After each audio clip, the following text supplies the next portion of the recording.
Entonces, ¿qué es manejo mecánico de carga? Básicamente es cuando las cargas son muy pesadas, requerimos de un equipo adicional para que lo mueva, no lo vamos a poder mover manualmente.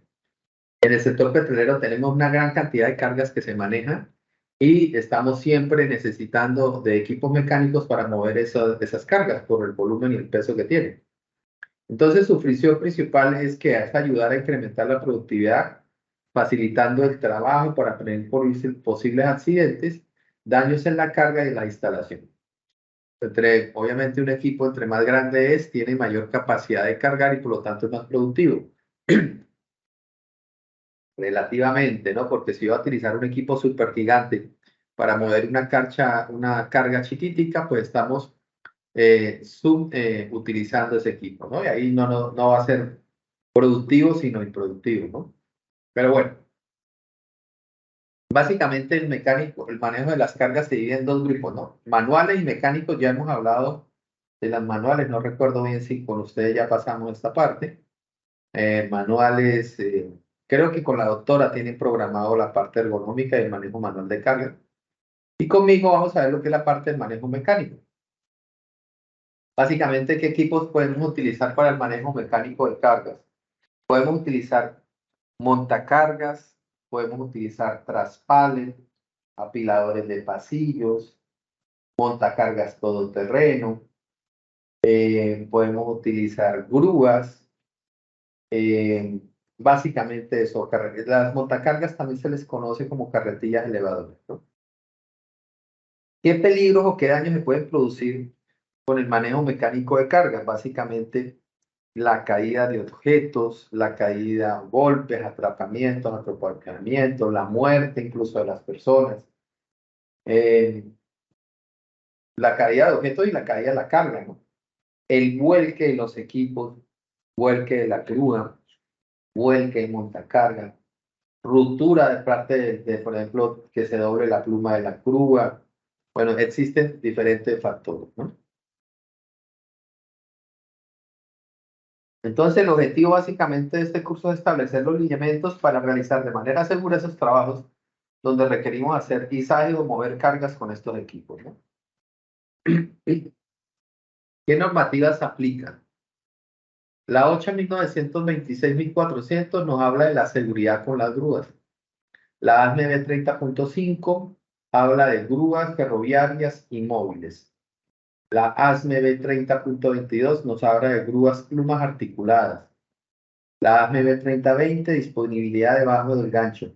Perdón, dispositivos debajo del gancho. La ASME 30, B30.9, la 10, la 20 y la punto 26 nos hablan de todo lo que es la inspección y criterios de rechazo de elementos design. La ASME B30.9 específicamente de lingas, la B30.10 gancho, la 26 específicamente de grilletes. La norma técnica boliviana 13.500, perdón, 135.003 señales manuales.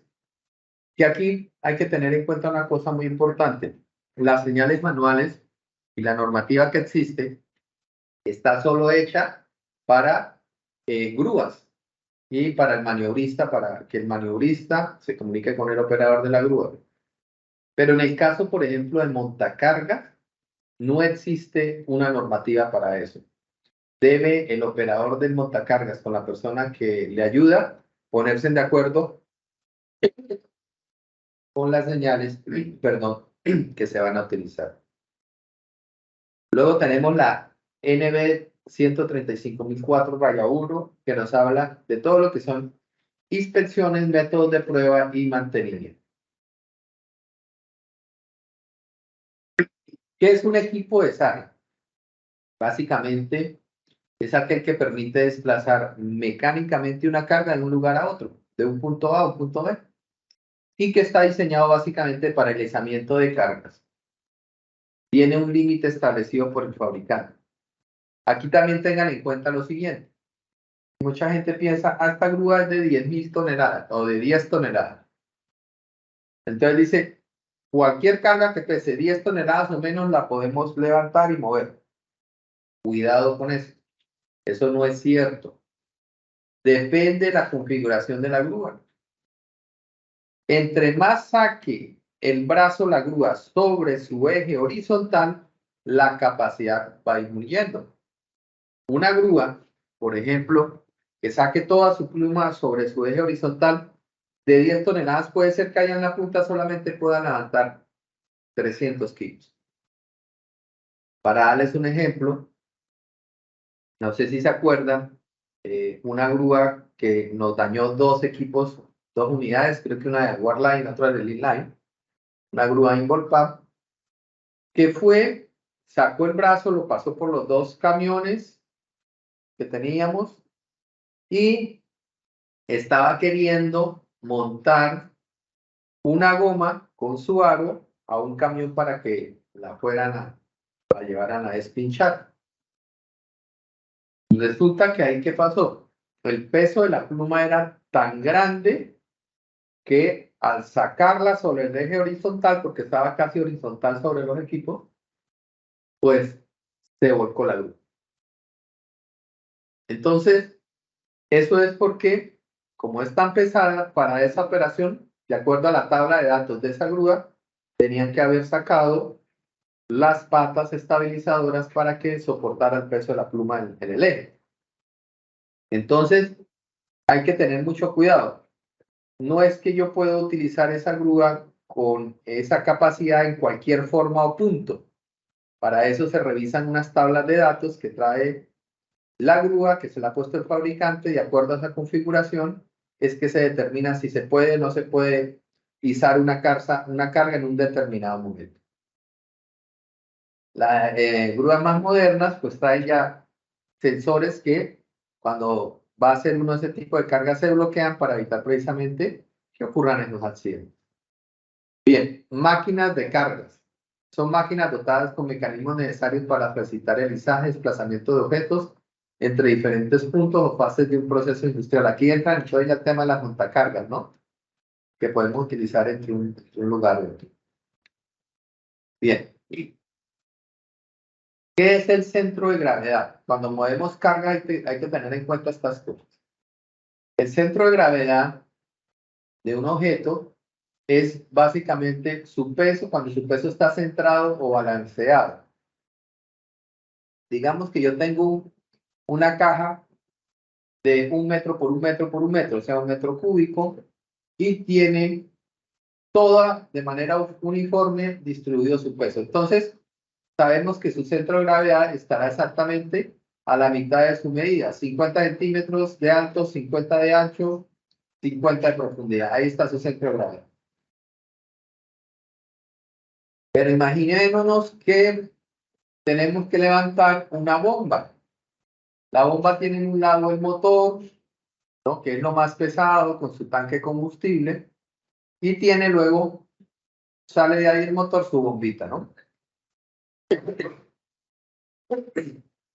Normalmente, donde está el peso de la bomba pesa menos, donde está el motor va a haber mayor peso. Entonces, en este tipo de carga, el centro de gravedad no va a estar en toda la mitad. ¿Por qué? Porque la carga no está distribuida uniformemente.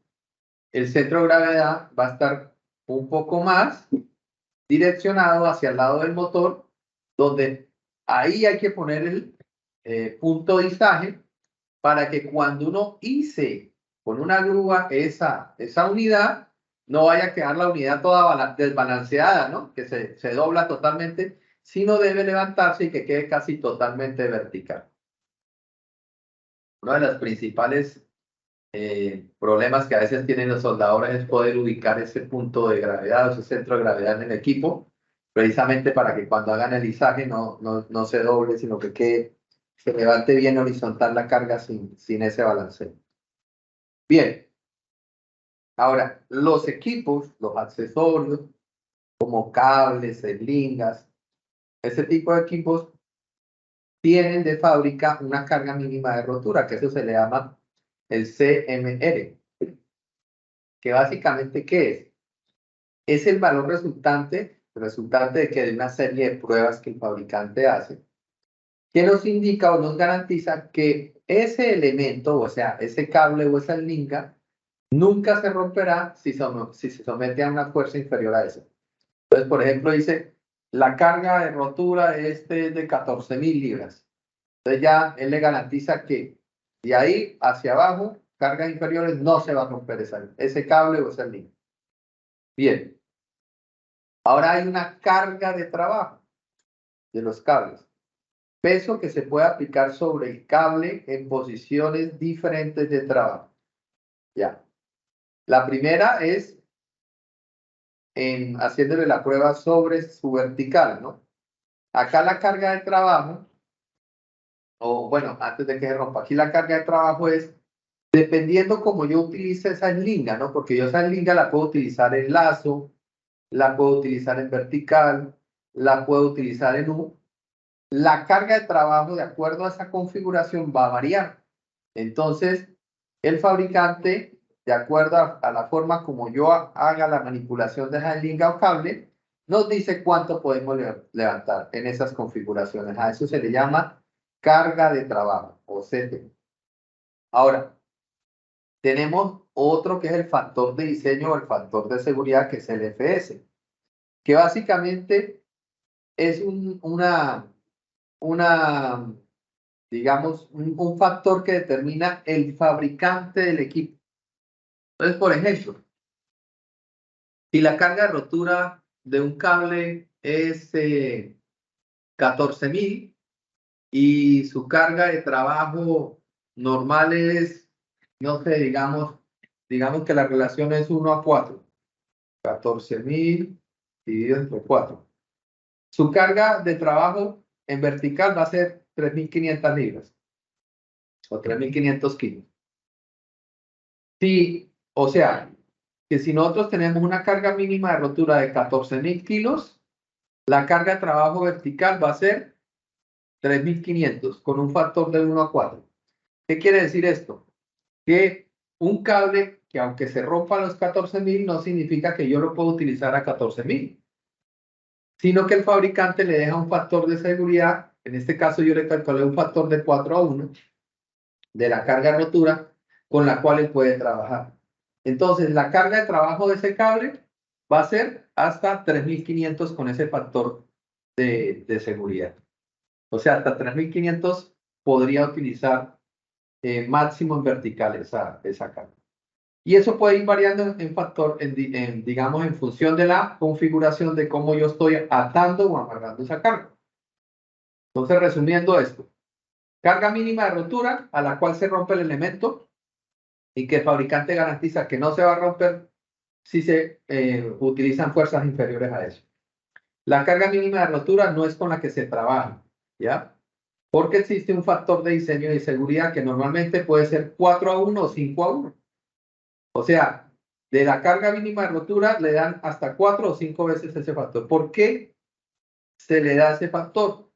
Porque a veces la eslinga genera dobleces, la utilizan mal, el viento durante el proceso de izaje puede generar balanceos. Entonces, esa se le da un factor de diseño y de seguridad mínimo que es de 4:1. Incluso puede ser más. Bueno, vamos a ver. Aquí, por ejemplo, acá tenemos, fíjense, de lo que les estaba hablando. Esta eslinga tiene una capacidad de carga de 2.000 kilos, o sea, 2 toneladas. Ahora, si la utilizo en forma de U, puedo levantar 4.000 kilos. Si la utilizo en forma de lazo, solamente 1.500. Si la utilizo con este ángulo de 60 grados, 2.800. Y así sucesivamente, 2.000. Entonces, dependiendo de la forma en cómo se utilice esa eslinga, su capacidad va a variar. ¿Ok? Entonces, yo diría que si esta eslinga tiene un factor de seguridad 5:1, la carga de rotura de esta eslinga debería ser de 10.000 libras. ¿Ok? Bueno. Acá en los grilletes, fíjense, este por ejemplo es un grillete para cable. Es un grillete para cable. Y de acuerdo acá dice 45 y 45. Significa que el cable, ese ojal de ese cable, debe estar, o el cable se debe ubicar en esta zona. De aquí hasta acá. Yo no puedo utilizar el cable jalándolo fuera de este rango. O sea que yo tengo que ubicar siempre el casquillo que esté en este rango de 45 grados hasta ahí. Acá nos dice, no veo bien, pero dice width y creo que dice 1,5, o sea que esta es de 1,5 toneladas este grillete, ¿no? Los grilletes pueden venir de diferentes tipos de ajustes. Este es un ajuste rápido, por ejemplo, que lo utilizan los de las grúas porque están todo el tiempo quita y ponga, quita y ponga. No van a tener un grillete con un perno de ajuste permanente, ¿no? Hay otros, por ejemplo, que utilizan, aparte de esto, una tuerquita, que es, por ejemplo, cuando queremos asegurar cargas que pueden durar un poco más de tiempo aseguradas, que no se ponen ni se quitan permanentemente.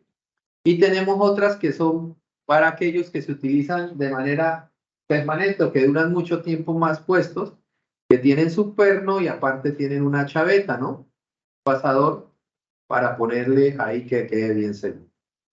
Aquí, por ejemplo, esta es una pasteca de una grúa que tiene una capacidad de 45 toneladas. Aquí, por ejemplo, tenemos un accesorio de una grúa, el cual viene para básicamente utilizar 4 lingas y este separadorcito lo que hace es que, por ejemplo, si quiero mover un tubo o algo que no se vaya a pegar, lo puedo usar de manera más segura. Tiene una capacidad de 5 toneladas.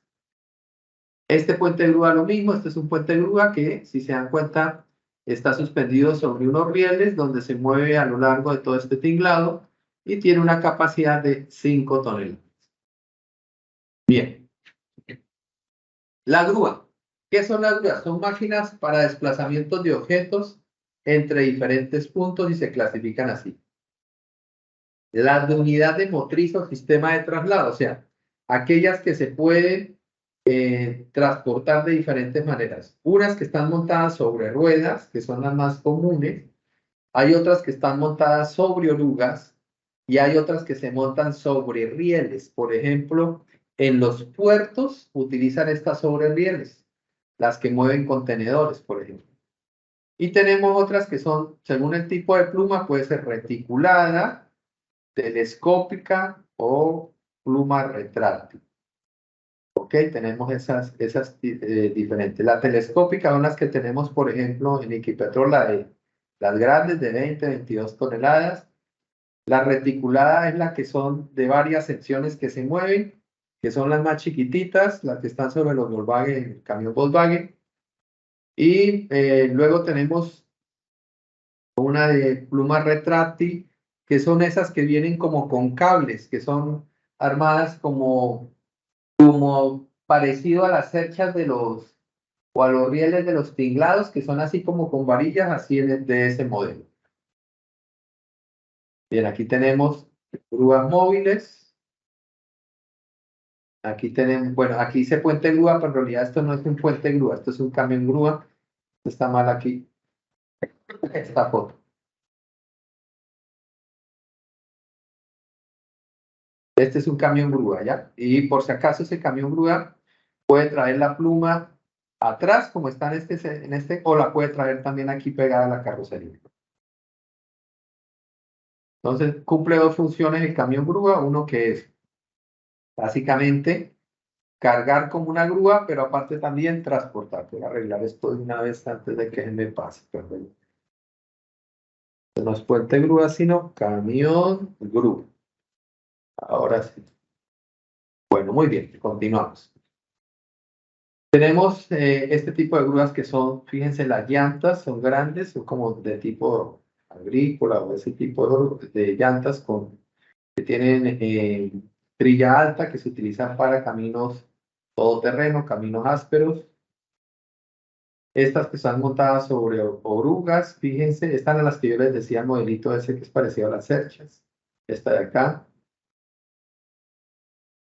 Estos son los puentes grúas. Esta es una torre grúa. Carro macho, que en realidad a esto se le llama camión petrolero, ¿no? Nosotros lo conocemos más como camión petrolera que como carro macho. Ya no utilizamos este tipo de vehículos en nuestras operaciones. Hasta una época estuvimos utilizándolo, pero ya no se utiliza, en la actualidad ya no utilizamos este tipo de equipos.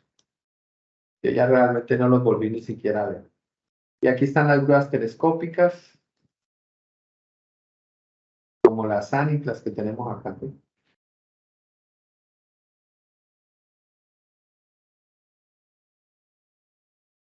Bueno, básicamente las partes de una grúa que es autotransportable se dividen en lo siguiente. Tenemos la pluma, que digamos es lo más representativo. Esa es telescópica, o sea, va saliendo por secciones. Tiene acá abajo sus sistemas hidráulicos, sus botellones hidráulicos. Tiene su cable de acero, tiene su gancho o su pasteca, se le llama a todo este conjunto la pasteca. Puede incluso tener otra inferior más pequeña para mover cargas de menor capacidad o menor peso. Toda grúa, para que no se vuelque igual que un montacargas, tiene que traer sus contrapesos que van en la parte de atrás. Luego puede traer una o varias patas estabilizadoras, puede traer atrás, puede traer adelante, incluso intermedio.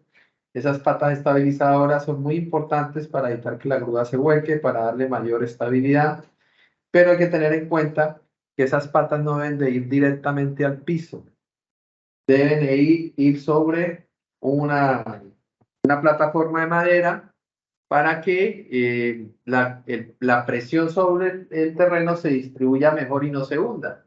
Normalmente la relación de esa distribución es el área debe ser un tercio, o sea, una tercera parte. A ver, el área de la madera debe ser una tercera parte del área de la pata de la grúa. La pata de la grúa va a ser una tercera parte del tamaño de la pata de madera. O sea, si yo tengo la pata de la grúa que tiene, no sé, 50 centímetros por 50 centímetros, la base de madera debe ser de unos 50 por unos 50, para que distribuya bien el peso sobre esa superficie, ¿no? Ahí lo que hay que tener mucho cuidado es de que esas patas, cuando las coloquen, no se coloquen en terreno suelto, porque se va a hundir y se vuelca la grúa. O vayan y la coloquen sobre ductos, caños, cosas que puedan armar ahí, que se puedan doblar, ¿no? Bueno, los otros equipos son los montacargas, ¿no? Los montacargas, la función primaria de los montacargas es levantar, bajar cargas, mover cargas con muy poco o sin ningún tipo de esfuerzo manual. Esto es posible usando el mástil con su grúa o horquilla. ¿No? Hay diferentes tipos de montacargas. Los montacargas básicamente se dividen en 7 clases. Los tipo 1, que son los montacargas eléctricos. Los tipo 2, que son los montacargas de pasillos angostos o apiladores de pasillos angostos. Los tipo 3 son los traspalet, que son básicamente equipos eléctricos que mueven cargas donde la persona va moviéndolo a pie. Los clase 4, motores a combustión interna con llantas sólidas. Los clase 5, motores de combustión interna con llantas a presión o infladas. Los clase 6 son los que utilizan en los aeropuertos para mover las maletas. Y los clase 7, que son los todoterreno, como los Skytrack, como por ejemplo los montacargas que tenemos, esos grandes de 5 toneladas chinos, esos son todos terrenos, se distinguen por la llanta, ¿no? La llanta le indica que es un vehículo todoterreno. Bien, hablemos un poquitico ahora de la seguridad en las montacargas. Primero, la persona que lo mueva no tiene que estar autorizada para mover este equipo. Las llaves del montacargas nunca deben de quedar en el montacargas, siempre se deben dejar de manera segura para que no venga por ahí algún creativo y se suba a querer manipular el montacargas. Entonces es responsabilidad de la persona que está operando el montacargas dejarla en su lugar. Es importante que tanto las grúas como los montacargas, antes de iniciar la operación, se les haga una buena lista de chequeo, ¿no? Hacer una buena verificación, que esté funcionando todo bien, que no haya ninguna pérdida o fugas. Nunca deben dejar un montacargas con las horquillas elevadas. Recuerden que esos sistemas hidráulicos no tienen válvulas de retención, por lo tanto, si dejan las horquillas elevadas y alguien mueve los mandos, se van a bajar y pueden causar un accidente. Tampoco los montacargas, que son vehículos industriales, están diseñados para izaje de personas, aunque pueden haber unas excepciones, pero eso debe estar bien especificado en el manual del fabricante. De resto, no, porque si usted tiene una persona izada, así tenga el canastillo mejor certificado del mundo, si se rompe una manguera, palácate, se va con todo el canastillo para el piso. Acuérdese que no tienen válvulas de retención. La velocidad de circulación de un montacargas dentro de la base o en cualquier lugar es a paso de hombro. Las horquillas siempre han de ir lo más abajo posibles. Eso es para evitar lesiones graves o muerte de personas que por un descuido la montacarga los atrape o los agarre, ¿no? Entonces, eso para que lo tengan en cuenta. La persona que utiliza estos montacargas, con excepción de los traspales y los de pasillos angostos en algunos modelos, que la persona va parada o va caminando, de resto todos los otros deben de llevar puesto el cinturón de seguridad. El ascenso y el descenso a los montacargas se hace utilizando 3 puntos de apoyo y se sube uno al montacargas de frente y de la misma manera se baja utilizando los 3 puntos de apoyo. Ok, el operador debe conocer bien la tabla de datos de su equipo y haber estado certificado, conocer bien eso. No se le olvide que para los montacargas, si el operador necesita a alguien que le ayude, es muy importante que la persona con la cual está trabajando coordinen muy bien. En algunos modelos de montacargas tienen sensores en el asiento, por ejemplo, si no se conecta el cinturón no lo deja operar. En otros, por ejemplo, si la persona no está sentada, todos los bandos se bloquean. Ajá, por ejemplo, pero en el caso de nosotros, las chinas no. La china no, párese o esté sentado, no tiene ese sensor, eso no se bloquea, entonces hay que tener cuidado con eso. Bien, vamos a las hélicas. Básicamente son herramientas, accesorios que utilizamos para poder levantar cargas, ¿no? Tienen ojales que básicamente se utilizan para asegurar la carga o para conectar la carga con un grillete y el equipo que izar con otro grillete, ¿no? Las celdingas pueden venir de acero, pueden ser sintéticas o pueden ser de cadena. Hay de diferentes maneras o tipos o estilos. Hoy en día, las que más se utilizan son las sintéticas porque no pesan mucho, son igual de resistentes. La mayoría ya no utilizamos casi eslingas de acero y de cadena, ¿no?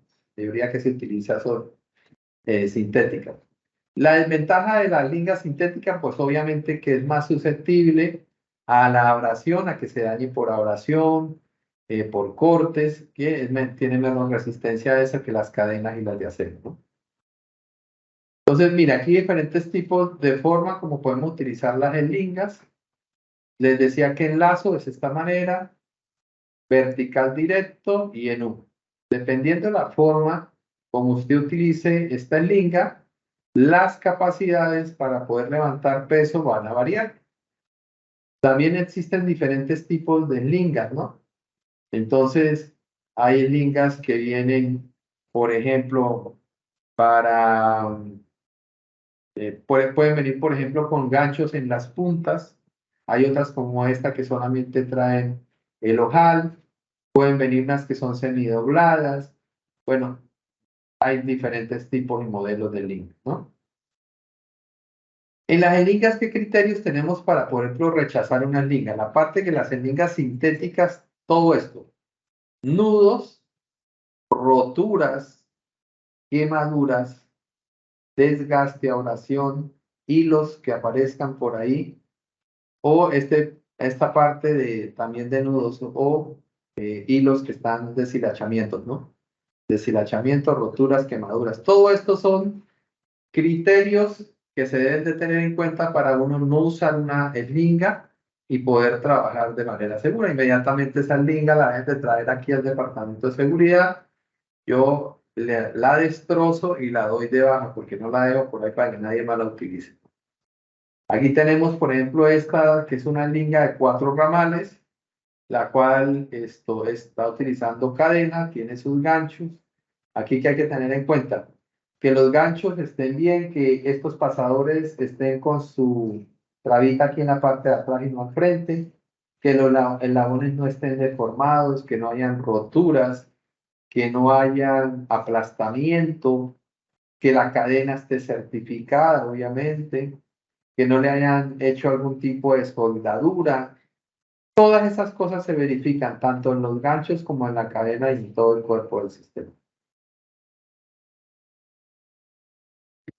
Aquí, por ejemplo, tenemos una eslinga de 500 libras en vertical. El lazo solamente puede levantar 375, se disminuye su capacidad, pero en U, utilizando ganchitos, puede uno duplicar su capacidad a 1000 libras. Línea vertical, se debe tener en cuenta las características de la carga para seleccionar un correcto enganche. Es una línea vertical siempre que forme ángulos rectos con la horizontal, así como está en la imagen. O sea, que no vaya a haber ningún tipo de doblez. Y lo más importante, nunca sobrecargue la línea. Mucha gente dice, pero es que la carga de rotura es de 2000 y yo solamente necesito 500 libras. No, porque recuerde que ese factor de seguridad que nos da el fabricante de las lingas precisamente para que en caso, por ejemplo, que esa carga se mueva o oscile de izquierda a derecha durante el proceso de izaje, pues puede aguantar porque las cargas ya no son uniformes. Entonces, ese factor de seguridad hay que tenerlo en cuenta y nunca sobrecargar la linga la capacidad de acuerdo a lo que estamos trabajando. En la forma de lazo, fíjense que ya debido a esta estrangulación aquí del ojal sobre la vertical de la linga que se forma aquí en esta parte, la capacidad de la linga ya no es la misma, disminuye bastante. Entonces, aquí dice que aproximadamente un 75% disminuye la capacidad de la linga cuando utilizándola de esta manera. Esto se utiliza mucho para alisaje de tuberías, cosas redondas, ¿no? Dice que no proporciona un contacto de 360 grados a la superficie porque fíjense que aquí tiene contacto acá, pero aquí en esta parte, que sería la parte que faltaría del círculo, no hace contacto la liga. Entonces, por eso dice que no proporciona un contacto de 360 grados. El ángulo corredizo debe ser por lo menos 120 grados. Entonces, este ángulo corredizo que se forma acá, dice que debe ser por lo menos de 120 grados. Bien. Enganche 1. Esta forma de enganchar la carga nos permite doblar la capacidad de las ligas siempre y cuando las puntas vayan en vertical y no las vaya a unir hacia el centro, porque si las uno hacia el centro, eso varía también. Los ramales deben de estar verticalmente paralelos, no deben de estar unidos. La linga debe envolver una linga suficientemente grande y el ancho de la carga debe ser entre 20 a 20 veces mayor que el diámetro del cable. Entonces, ¿qué quiere decir esto? Que si tenemos acá, no sé, 1 metro, por ejemplo, dice, no, perdón. Dice, el ancho de la carga debe ser entre 20 o 20 veces mayor al diámetro de la carga. Digamos que el ancho de esta carga es, digamos, no sé, 2 metros. Por lo tanto, el diámetro del cable debería ser, básicamente, si estamos hablando de 20 veces, estaríamos hablando de un 10%. No, menos, un 1%. Estaríamos hablando que el diámetro de ese cable o esa carga debería ser, si son 2 metros, de más o menos 10 centímetros de ancho. Bien, en lingas con ramales, entonces pueden haber lingas de un ramal, de 2, de 3 o de 4. A ver, una pregunta acá, básica. Yo tengo una eslinga de 4 ramales. Cada ramal de estos aguanta, no sé, a ver, 1 tonelada, cada ramalcito. Entonces, con una eslinga, con esa configuración, ¿ya? ¿Cuánto peso yo puedo cargar o levantar máximo? Si cada ramal puede levantar 1 tonelada o 1000 kilos, ¿cuánto levantaría ese ramalcito? Esa configuración que tiene 4 ramales. A ver qué me dice. 8 toneladas. 8 toneladas. Sí. Cada ramal puede levantar 1 tonelada. Tiene 4, o sea que usted levantaría 8 toneladas. Sí, porque hay una parte donde usted dijo que duplica. Duplica cuando es una liga que se amarra en forma de lazo, pero aquí está otra configuración. Y de entrada, mire, por lógica, Aldo, si cada ramal aguanta 1000, diríamos que como mínimo, si tiene 4 ramales, lo máximo que podría levantar sería 4, ¿no? Porque además está en vertical, es imposible, por ejemplo, utilizar esa liga de 4 ramales en forma de U. No se puede utilizar así. Se llama, arriba viene el gancho y abajo conecta uno a las partes de la carga. Bueno, vamos a ver, vamos a darle oportunidad a otra vez. 4 toneladas, Inge. 4 toneladas. ¿Ah? Ahí como dice, estamos tibios, pero no, todavía no hemos dado la respuesta correcta. A ver, un operador de grúa, a ver, Ferdi Carrasco. Inge, ¿Cuánto aguanta? ¿Cuánto ahí, puede levantar? ahí depende mucho, pues, primero para empezar la argolla principal de cuánto es la capacidad, y en el tema de la linga de 4 ramas, pues solo 3 trabajan, ¿no? La otra es solo un apoyo. Correcto, entonces, ya dijimos que cada ramal era de 1 tonelada. Entonces, lo máximo que puede levantar son ¿cuánto? Son 3 nomás, porque los 3 apoyos. Correcto, 3 nomás porque la cuarta no se cuenta. Es Bueno, de y apoyo, como dijo Ferdi. ahí también deberíamos saber específicamente la capacidad de la argolla principal, ¿no? Porque esa es la que resiste todo también. Allá, sí, digamos que la argolla, no sé, digamos que la argolla aguanta 4 toneladas. Y cada ramal 1 tonelada, con sus ganchos. Lo máximo que puede cargar son 3. ¿Esto por qué? Por la carga se puede balancear y en algún momento soportar de un lado más que de otro. Por eso es que solamente se calcula sobre 3 y la cuarta, como dice Ferdi, se queda de apoyo. ¿Estamos? ¿Alguna pregunta de eso? ¿Está claro, no? Bueno. Grilletes. Y tenemos, es una pieza que se puede usar como intermedia entre el gancho y las lingas. El grillete suele constar de una argolla y un perno. Y son usados para sujetar cadenas o dispositivos de tracción, pivotes, inmovilizar una carga o arrastrarla con mayor facilidad.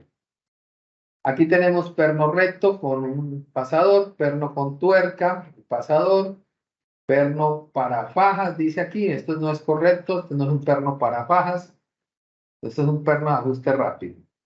Y perno de rosca, que básicamente está aquí mal. Bien, vamos a quitar esto, arreglarlo, porque esto, van a disculpar, esta parte no está correcta. Ahora sí. Bien, entonces tengan en cuenta lo siguiente. Este primero de acá, bueno, existen, ya sabe que diferentes tipos de uniones, ¿no? El perno con pasador, que es de ajuste rápido, que ya les dije que son los que utilizan la gente de grúas, estos que son para dejar más tiempo, y otros que venían solo con un pasadorcito, ¿no? Que son, digamos, para tiempos intermedios. Pero la forma es muy importante. Estos que tienen así forma de U son para cadenas. Este grillete es para cadena. Normalmente aquí la gente utiliza el grillete todo para todo, ¿no? Este que es así como redondito en la cabeza es para cables, igual que este. Y los que son planos aquí en la punta son para fajas o eslingas sintéticas. Ojo con eso, ¿ya? Eso es importante que lo tomen en cuenta. ¿Cuáles son los criterios para rechazar un grillete? Cuando ya la rosca no esté bien, cuando haya deformaciones acá, desgaste prematuro aquí en esta parte interna, lo hayan soldado, tenga fisuras, haya corrosión, digamos, las partes o las piezas no enganchan, no encajan bien. Entonces, todos esos son motivos para descartar un grillete. Eso, hago una cosa muy importante, miren. Siempre que utilicen tanto elementos para trabajo en alturas como paisajes, no se unen conectores abiertos con conectores abiertos. Siempre se hace un conector abierto con uno cerrado. ¿Qué es eso? Un conector cerrado, por ejemplo, es el ojal el ojal o el punto de izaje de un motor. Eso es cerrado porque no hay forma de abrirlo. Eso viene soldado al equipo. Eso es cerrado. El grillete es abierto. ¿Por qué? Porque usted le quita el pasador, queda abierto, lo mete sobre el ojal y luego mete el pasador y lo ajusta. Entonces, yo no debo unir, por ejemplo, dos grilletes. Eso no se hace, ¿no? Eso está muy mal. Siempre el grillete va unido, o sea, una parte abierta o un conector abierto con uno cerrado. ¿Ok? Eso para que no se les olvide. Acá, por ejemplo, estoy uniendo dos eslingas con un grillete. No se deben de poner así, tampoco de lado. Acuérdese que el grillete tiene un rango de uso que es de 45 grados. Entonces tiene que quedar bien vertical, así como está aquí en la imagen del lado derecho. ¿Ok? Tampoco debe quedar así recostado a un lado, como está en la imagen. Esto no está bien. Debe quedar bien centrado, ¿no? Bien. No sé si de los grilletes tienen alguna pregunta. ¿Pregunta? Luis, una consulta. Estoy mirando ahí, obviamente hay distintos tipos de grilletes, pero cuando vas a trabajar, acá el gancho, entre el gancho y el grillete, también debe haber un grillete especial o lo suficientemente ancho para que evite esa oscilación que muestras en el lado izquierdo donde no debería generarse ningún ángulo. ¿Es así? Bueno, sí, no. Digamos, el gancho es ubicarlo bien centrado y la forma correcta, fíjense que es ubicar el gancho sobre el pasador, no ubicar el gancho sobre el cuerpo. Entonces, la eslinga va sobre el cuerpo manteniéndose dentro de los 45 grados y el gancho va al pasador, así que se pone. Pero tengan en cuenta que también los ganchos varían. No es que yo le pongo el gancho el gancho de cadena, el gancho de la cadena es diferente al gancho de una eslinga de cable. No es el mismo gancho. Entonces, todas esas cosas hay que tener en cuenta. Si hay alguna duda sobre eso, me pueden preguntar a mí y yo con gusto se los doy. Incluso vienen los manuales en área de transporte, tienen un manual de todos los accesorios para que sepan eso. Pero por si acaso, los ganchos de cadena que utilizan las cadenas no son los mismos ganchos que se utilizan cuando se le colocan a una eslinga de cable. Eso para que lo tengan en cuenta. Tampoco es el mismo gancho si lo utiliza una faja. Varía. Ahora, en este tema que estamos utilizando, este gancho con el linga de cadena, sí es correcto utilizarlo. Está bien, porque es este grillete medio redondo que es para cable, pero lo que hay que tener en cuenta es que el cable va al puerto y el gancho al pasador, no al contrario, porque ahí es donde ocurre que se mueva así de esta manera. ¿Ok? Bueno, no sé si tienen alguna pregunta más. Con gusto, Freddy. Bueno, vamos entonces a continuar. Aquí tenemos el tema de los cables. Bien, básicamente el cable se divide en tres partes, que es el alma, el cordón y los alambres. Entonces, el alma es lo que lleva en la parte del centro, que puede ser de acero, puede ser textil. El cordón es esta parte de acá, que es una agrupación de varios alambres, y el alambre es solamente el filamento que hace parte de un cordón. La unión de varios cordones con el alma forman el cable. ¿Ok? Entonces, básicamente, el cable es un conjunto de alambres de acero retorcidos helicoidalmente que constituyen una cuerda de metal apta para resistir a esfuerzos de tracción apropiadas a las cualidades de flexibilidad. Aquí se puede ver mejor el alma, fíjense, el cordón y el alambre que tiene un cordón. Entonces, si yo, por ejemplo, quiero pedir un cable 6x7, 1AT, estamos hablando que son 6 cordones, cada cordón tiene 7 alambres y tiene un alma testigo. Así se configura. Entre más alambres tiene el cable en un cordón, el cable es más flexible, es mucho más flexible. Eso, por ejemplo, lo utilizan las grúas, cables que son muy flexibles porque ellos trabajan con poleas, ¿no? Entonces, ellos pueden tener 6 cordones, pero pueden tener 20, 24 alambres en cada cordón para que sea bien flexible. La ventaja de ese tipo de alambre es que la flexibilidad es muy buena, pero su desventaja es que son poco resistentes a la abrasión, al roce con otros metales y otras cosas. Mientras que los cables más duros y rígidos pues no tienen flexibilidad, pero son muy resistentes a la abrasión. Bueno, acá por ejemplo estábamos hablando de los ganchos. Miren. Fíjense aquí. Vamos entonces a ver ahora los ganchos. Fíjense que hay diferentes tipos y modelos de gancho. Este de acá del lado derecho, el último, es un gancho para cadena, fíjense. La parte de su abierta del gancho es bien reducida. ¿Ok? Hay este tipo de gancho que es un poco más grande, con seguro, que también se utiliza para cadenas. Este tipo de gancho se utiliza en fundiciones. Y bueno, hay diferentes tipos de ganchos que se pueden utilizar en diferentes partes, ¿no? Este, por ejemplo, es un gancho giratorio. Fíjense que aquí gira y esto se utiliza, por ejemplo, para izajes con grúas. Este tipo de ganchos así. ¿Cuáles son los parámetros para dar de baja un gancho? Bueno, deformaciones, desgaste, daños en los seguros, que no tenga el seguro, también eso es una forma para darlo de baja o observarlo hasta que le ponga uno el seguro. Cuando se abre, ¿no? Y ya los ángulos de trabajo no son los correctos, el gancho, si hay mucho peso, se puede abrir y ya estos espacios se pueden aumentar y eso también es motivo para darlo de baja.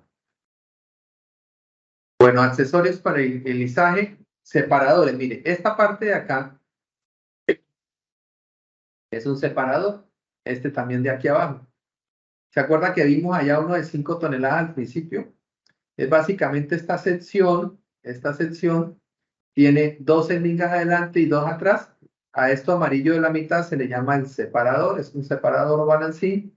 Y eso me permite agarrar cargas que son bien largas y mantenerlas siempre balanceadas. ¿Ok? Bueno, aquí hay diferentes modelos de separadores o estos que son balancines. Fíjense cómo están para facilitar el izaje de ciertas cargas. Bien. Cuando se trabaja con equipos, maquinaria para la manipulación de cargas mecánicas, tenemos que tener mucho cuidado con el terreno. El terreno es muy importante, hay que revisar las trayectorias de las cargas. Como yo les decía, las patas donde las vamos a poner, que no vayan a quedar por ahí sobre por ejemplo, ductos con tuberías, con cables, caños.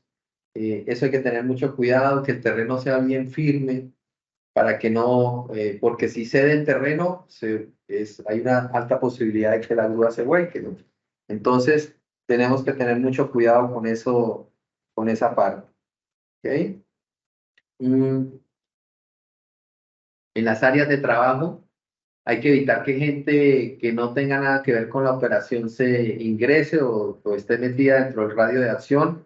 Acuérdense que el operador de la grúa siempre tiene puntos ciegos y él no puede estar viendo 360 grados todo lo que pasa. Entonces, para disminuir el riesgo que alguien extraño se meta ahí a la operación, tenemos que señalizar lo mejor posible el área, ¿no?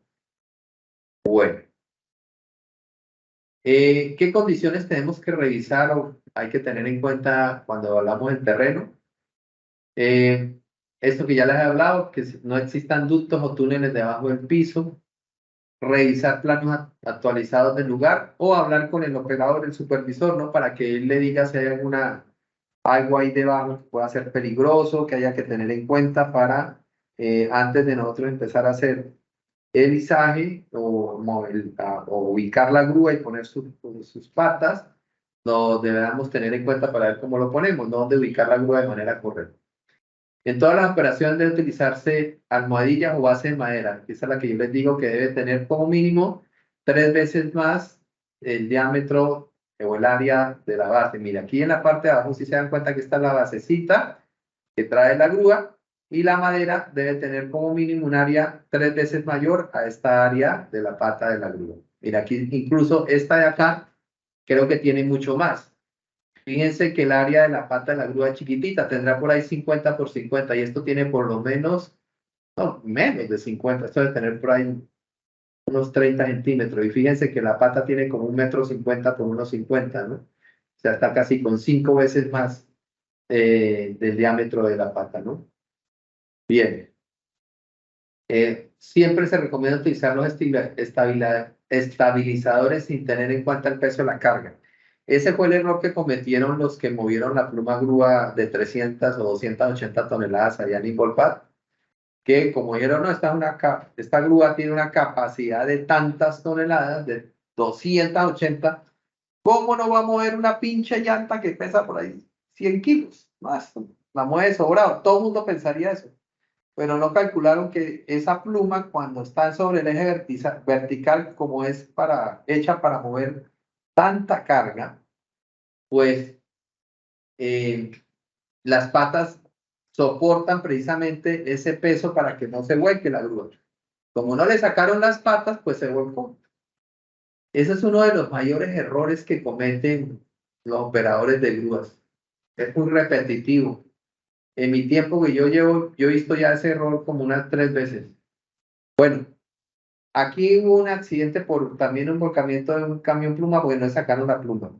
Y hay un camión de workover que le dañaron el chasis porque había un operador que no le sacaba solo de un lado, que estaba operando, no le sacaba al otro lado. Y eso básicamente se reduce a una sola cosa, es pereza que le da al operador, es falta de profesionalidad porque el tipo por regla debe sacar sus patas. Aunque en los camiones grúa es cierto también que existen tablas que permiten operar con las patas extendidas y sin las patas extendidas, ¿no? Existe también la tabla. Entonces, pero hay que tener en cuenta el operador, si no las va a sacar, que sin las patas extendidas su capacidad se reduce bastante, por lo tanto tienen que fijarse y mirar muy bien esto. Bueno, nivelación de la grúa tiene que estar muy bien nivelada, no puede quedar inclinada hacia un lado porque eso hace que obviamente se pueda volcar la grúa, ¿no? El desnivel máximo permitido es del 1% y en las hidrogrúas no más de 5% o 5 grados. Ahí está una correcta delimitación del área. Debe utilizar como medida preventiva el área de trabajo, una herramienta útil para evitar los accidentes, ¿no? El tema de la señalización.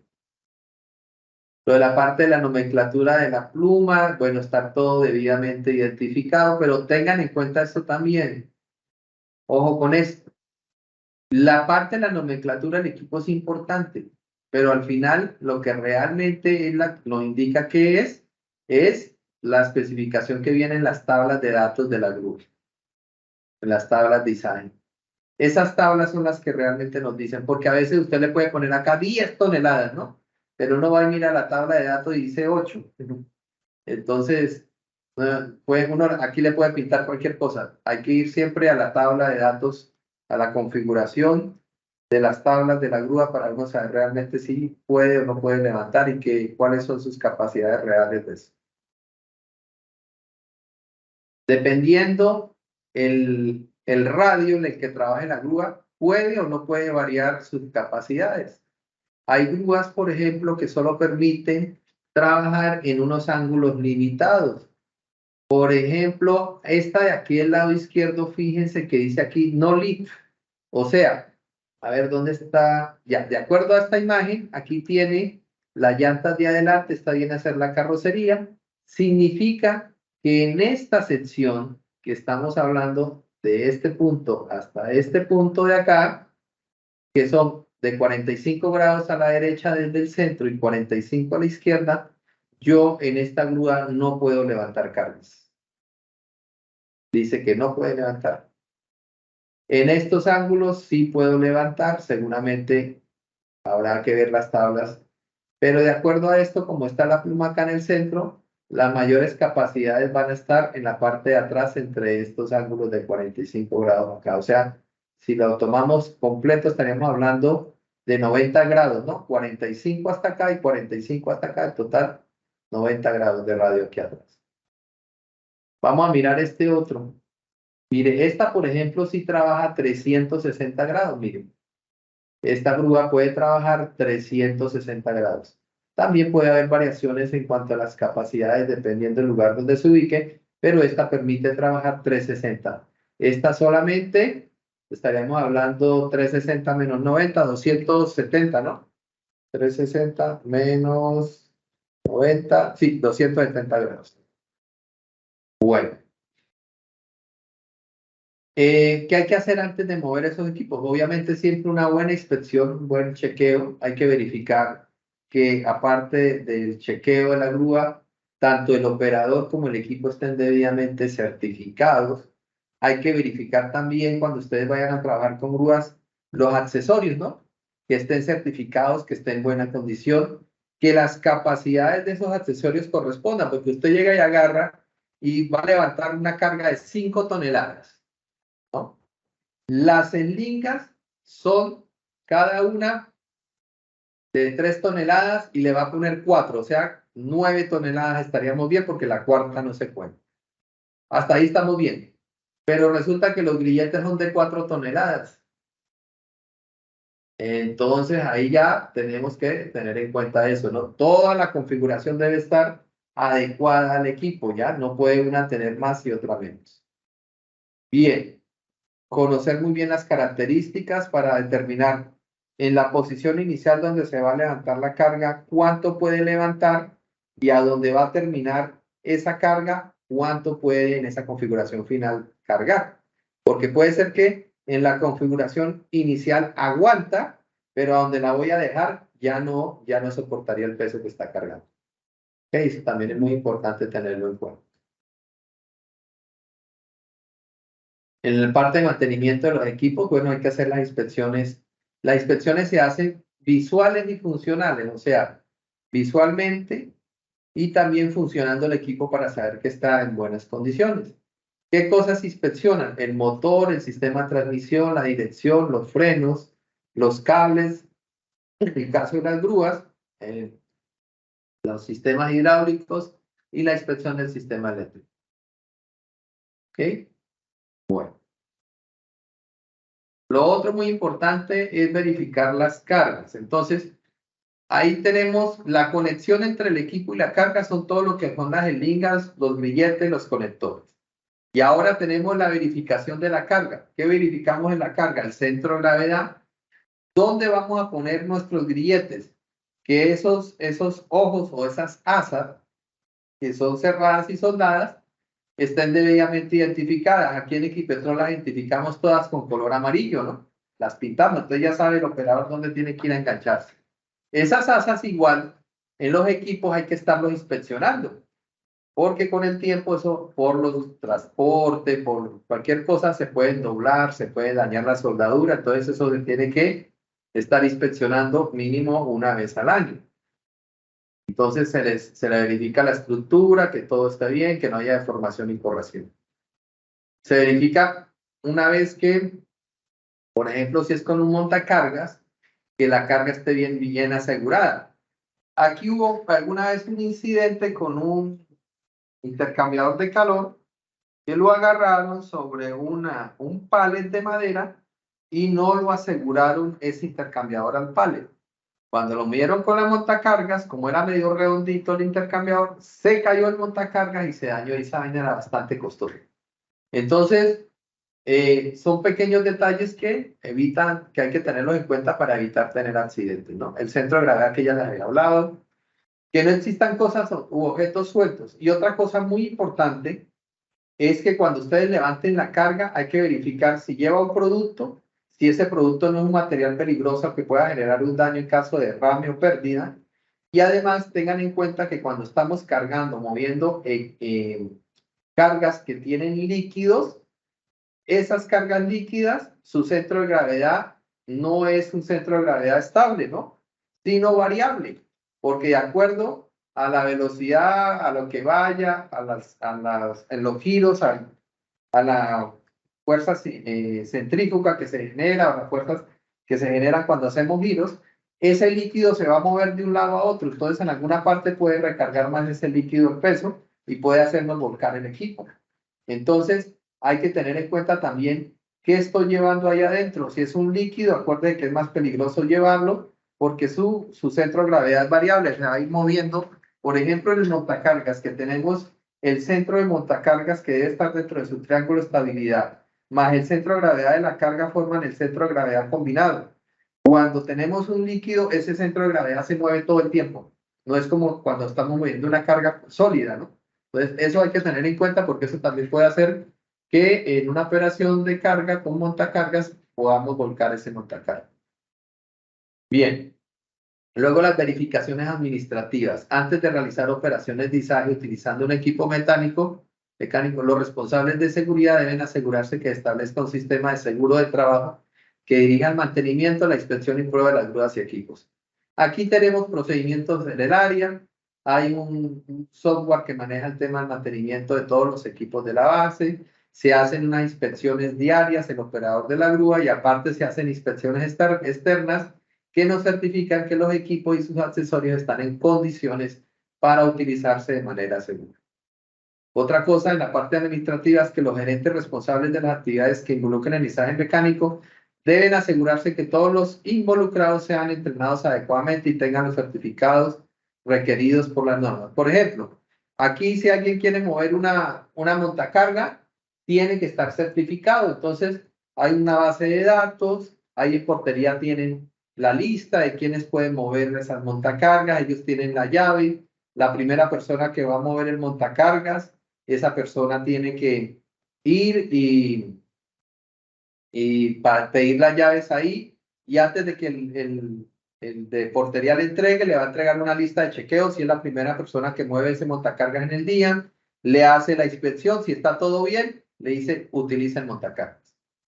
La actualización del listado que tiene la gente de portería, la cual les dicen qué personas pueden o no pueden utilizarlo. Básicamente la área de recursos humanos les entrega. Cada vez que yo hago un curso, les actualizo, les pasa la información para que ellos sepan quiénes se habilitaron y quiénes no. También las personas que les entregan un carnet, digamos que no está con el listado, dice, mire, yo estoy habilitado, entonces en portería le dicen, bueno, muéstrenme su carnet. Él debe sacar su carnet que está habilitado como operador de montacargas y así le facilitan el vehículo. ¿Ok? Bien, ahora la parte operativa. Entonces, ya esto ya lo habíamos hablado, esto está de más. Básicamente las verificaciones que hagan a los checklists tienen que quedar debidamente documentados. La verificación del equipo de izaje, todo lo que son eslingas, grilletes, bueno, eso se hace de manera periódica.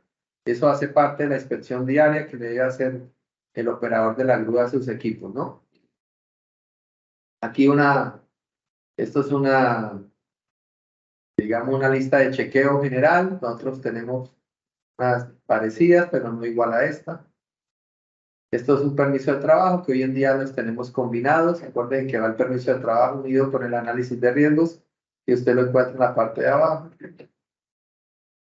Pero por si acaso, hoy en día para el tema de grúas específicamente, no hay un permiso de trabajo, sino se utiliza una cosa que se llama el plan de izaje, que este es el documento con el cual el operador de la grúa hace su plan de izaje.